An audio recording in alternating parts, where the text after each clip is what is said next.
That's it. Oh! Uh-oh. For everybody that was telling us to delete the heat out of the Genesis, just get rid of all the heat controls when we were doing that little center cluster thing, and when we gutted this car, this is exactly why you do not delete the heat if you live, like, north of California. It's getting frosty, boys. The Genesis actually is in the sun, but not in the sun. It's a frosty morning, dude. Frosty mornings call for heat. If you don't have heat, I can't help you.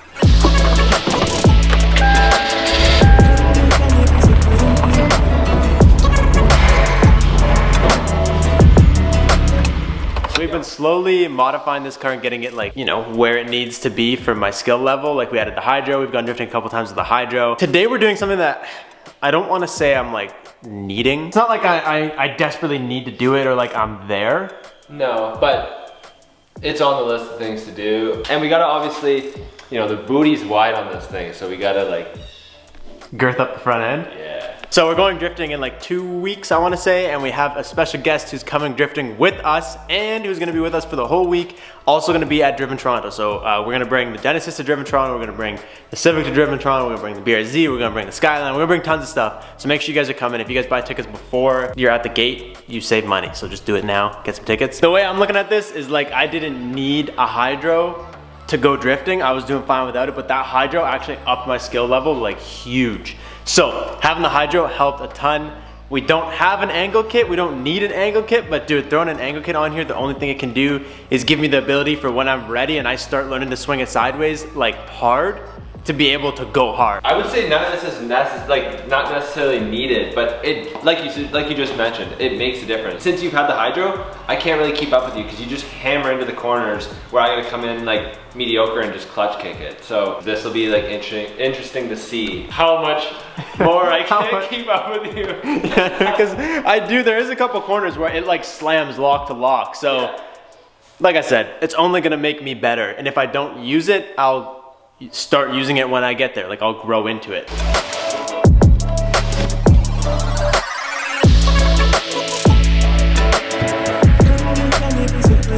Can you bust one of these things open so we can show them the colors? Because I actually think it's really cool how this worked out. So this stuff is all the exact same color as a dual caliper bracket, but it's one of those things where like, I got these wheels over a year ago and they just happened to be in this nice gray color. And then we went ahead and we got these powder coated to match.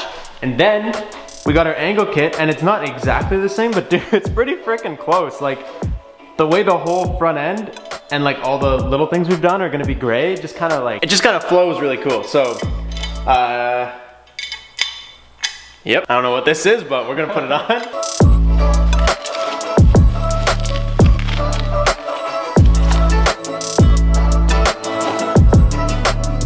Damn, dude, that's the money right there. Look at this. This thing looks sick.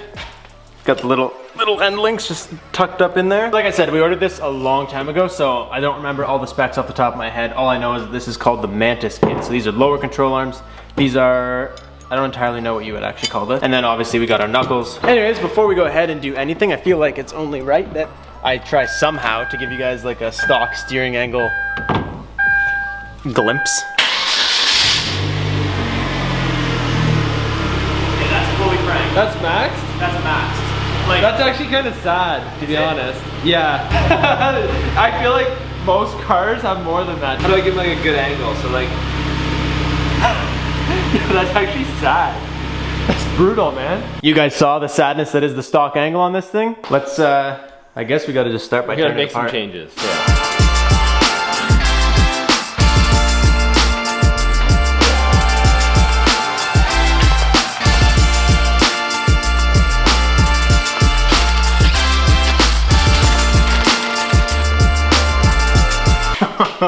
It must have been raining last time we went drifting, dude.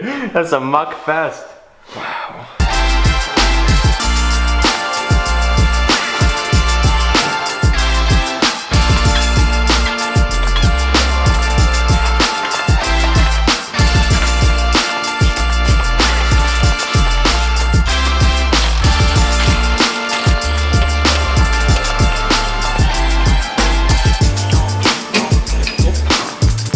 Dude, this actually is not, I thought this was gonna be way worse. This is not that bad. All right, so we figured it would be much easier to just drop this entire like linkage system as one, which obviously it was, because then you just don't have to mess with a couple things. So all we gotta do now is just undo these bolts for the hub, which we loosened. Oh, not finger tight though. We loosened these while they were in the car, that way we could just slide it out. But dude, it's amazing how dinky these lower control arms are.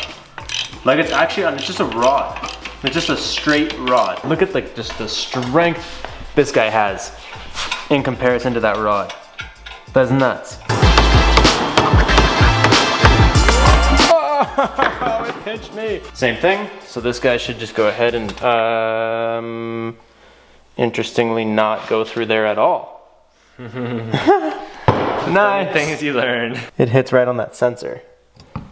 So we gotta, I guess, delete that, or...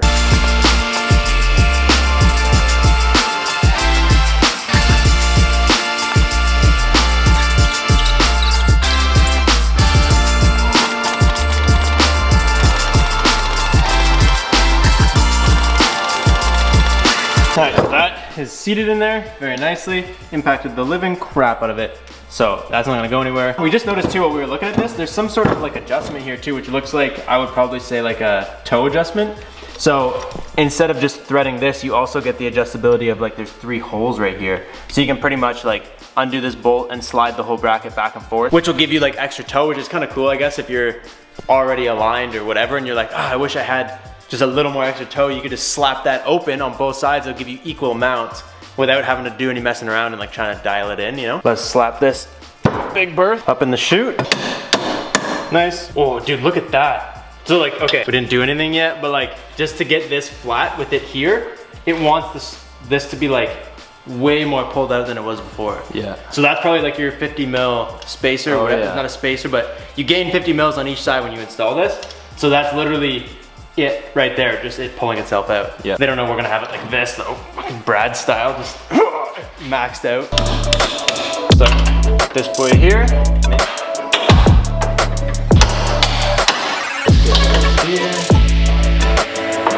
and then do the old come together, something like that. And I would be inclined to say that this goes in the rear one. Shove this door back up the chute. Okay, so that's on.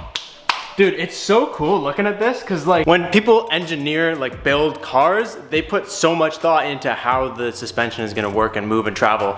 And then these guys come in here and they don't just make a part that like gives you more camber, dude. Like they redesigned the whole thing. Yeah. Like this is a full suspension redesign. Like look at this, dude, this is 100% different than it is on the other side. It's gonna give you more angle and also function and work and stay out of the way of the wheels and stuff. I don't know, it's just cool to see, because I've never actually like seen it in person, the amount of like... Well, you can just appreciate like what goes into stuff. Yeah, well when you look at the price of these things too, you can understand like they had to design this thing, dude. Yeah. On to the last piece, which we were actually just looking at, and we could not figure out why we have this thing. This looks like a license plate freaking adapter piece for your license plate relocator. Couldn't figure out what this did, and then Chris realized this literally solves the problem I was worried of us having. I feel like, I don't know for sure, but I feel like a lot of angle kits that I've watched videos on, people do like a spacer system here for the steering rack. But what's happening with us is we're actually making this the steering rack. So this second ball joint, when we first looked at it, we assumed like one went to here and the other arm went to there. But this is gonna thread on here like that. And now that I've done this, we're gonna have to take this bolt out to frickin' thread it onto there anyways. But you get rid of this ball joint altogether, dude. This ball joint comes off, and then this is gonna thread into the end of this. And that'll be our new super stiff, needs to be worked in, Which is nice. steering So rack like piece. all around you get all new ball joints as well. Yeah, Which is pretty cool. completely brand new ball joints, and you can space this properly so your steering doesn't have issues. Woo! Is that what color this used to be? You're telling me before we took this thing mudding, it was in fact nice. Oh, there it goes. Okay, so now we gotta do the same thing that we just did, because we're silly. This dude off. Yeah, just drop it straight down. Pop this dude out, and I don't think we need to go all the way back, because we're gonna need to basically extend it. Yeah. It's gonna be more extended than it was already, so we may as well just go to where it was and work off that. What? Yo, we need to bring that arm out. Look at this freaking toe, dude. Oh my lord, we're not even turned. Someone needs some adjustments.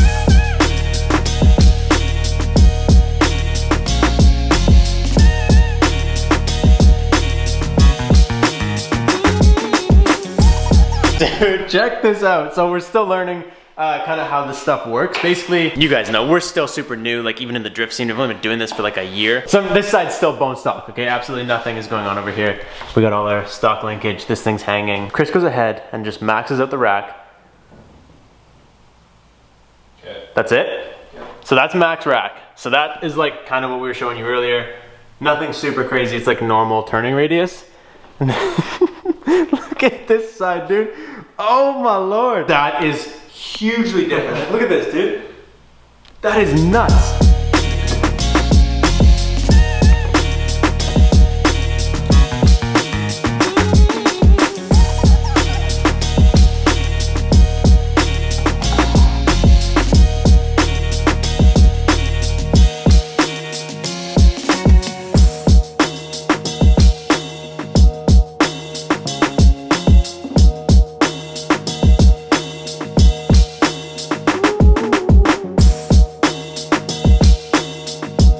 We got both sides in. The one thing that I'm seeing that we're gonna need to do is buy sway bar end links. My sway bar end links were like weirdly long. They came with the ARK coilovers, or maybe they came with the ARK sway bar. Regardless, both of those are ARK performance and the end links came with one of them, but they were weirdly long the whole time. I always thought they were too big. But you guys can see we kind of got it fitting, so like this is all bolted up with the sway bar, but the only way to get the sway bar to sit high enough up here to give us clearance is to disconnect this end link, and it sits like way higher than the muddy thing right there. So we're gonna need to get a much shorter sway bar end link ordered up before we go on the track, which is exactly why we chose to do this like a week ahead of time instead of like the night before we went out, because we'd have to rip around those sway bar, which is not the end of the world, but it would definitely drive more like a Jeep than a Genesis. So for today, we're probably just gonna drop this sway bar. This way it is not hitting our brand new angle kit and getting it all scratched up. I think the first thing we do, we slap the wheels on both sides and just drop it on the ground. It might look good in the air, but as soon as we drop it... Oh yeah, everything will change, yeah. Actually, you know what? We should crank down everything basically. Yeah, that's what I'm thinking. I think we're gonna have to crank it down and then loosen. We don't have to crank it, we'll just snug it, right? This is literally gonna take as long, if not longer than this entire install. This was actually really easy. Technically we're done, it just needs to get aligned, and we did this like way quicker than I thought we were going to. So,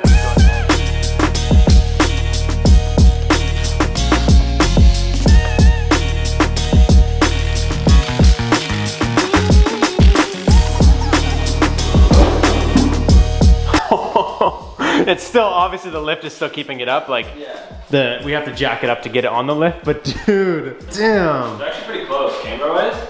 They look like the same. So honestly, oh, look at the toe out on this, dude. Holy frickin' ka-chow. Dude, there's no way. We're gonna have to lift this thing, dude. It's literally frickin' touching my fender right now. I don't even know if we can get that out of the garage. Bro, this is almost too sensual for YouTube. So we're either gonna need more camber to tuck this, or we're gonna need to come higher off the ground.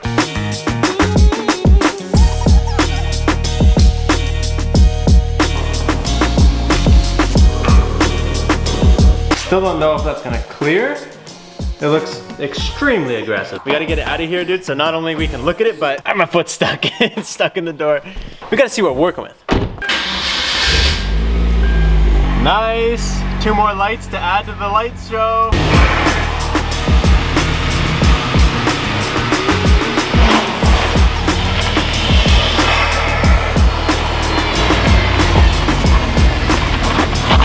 Okay, I can't tell if that's like max or if it wants to go more and we're hitting something, because like I can kind of go more. That's it. Oh! Uh-oh. Did we just break something? The best part is that not only did something just break off and bake in my front fender, but it happened in my driveway on the complete wrong end of my property. We're just not having a good time right now. Everything was great till right now. At least my fender's holding in there. This thing just doing whatever it wants over here. Oh my god. Usually, a tie rod threads in, like look at this dude, we got freaking threads here. Literally just instantly killed this. Like come on man. Wow, it was actually threaded on a decent amount. It was threaded on a decent amount, like that much pulled out.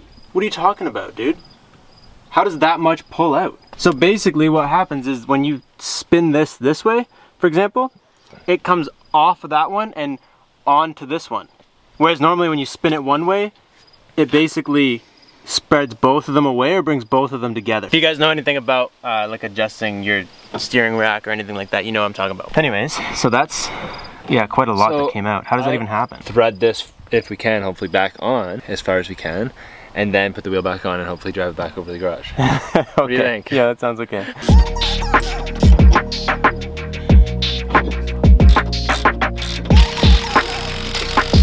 Okay, car's back in the garage. We got up on the lift. Here's what I've kind of figured out.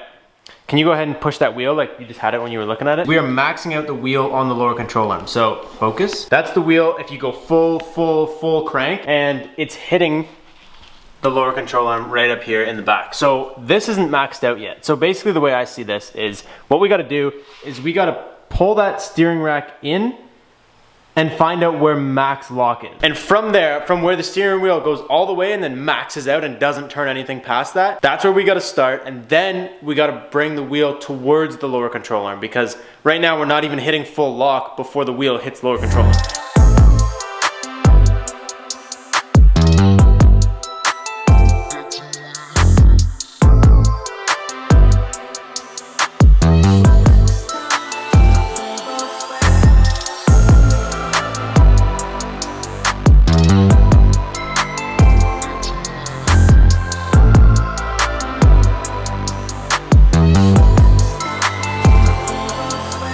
Dude, this isn't even max. Today we've done a lot of learning. We actually just decided, we always do, but like today's like a significant, we just spent like over 2 hours trying to align it, not to dial it in. Yeah, we wanted to rough it in. We wanted to rough it in so that we could get, you know, fender roller and see how much camber we can run and do all that kind of stuff before we fully dialed it in, because we don't know exactly how it's gonna go. We were trying to get the wheel to stop hitting on this lower control arm. The wheel kept hitting there.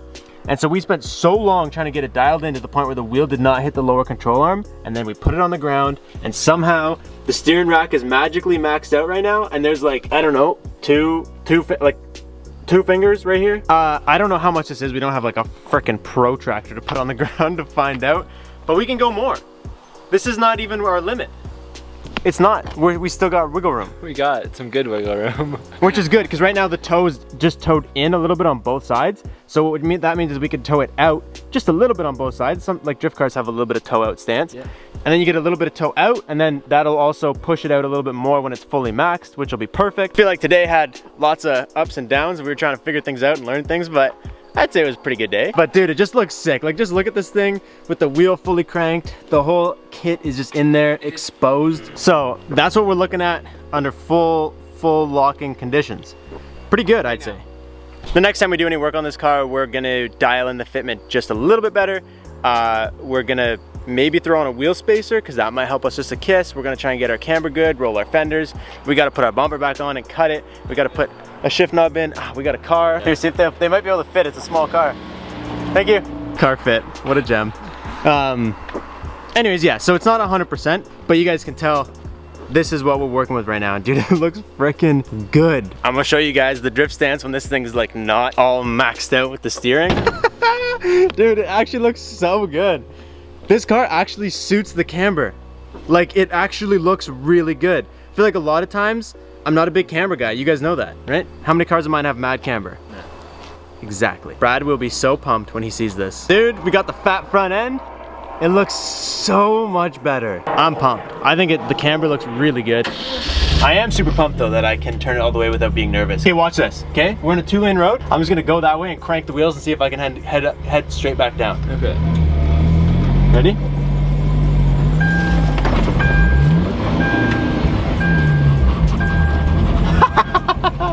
Dude, look at this.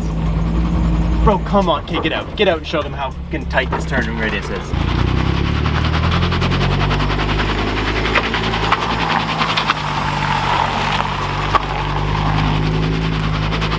Come on, guys. That's unreal. It is pretty interesting though, because like now when you turn the wheel a little bit, the car turns a lot. Like you can just go like this and the whole car turns. Like it's a lot worse than it used to be. Or better. I don't entirely know what the word is, but that's all I got for you guys. We got a couple more things we gotta do to this car. There's somebody right up the street here at my house to buy the Wide Body kit, so I'm gonna go sell my Wide Body kit to them. I'll catch you guys next time. Peace out and stay committed.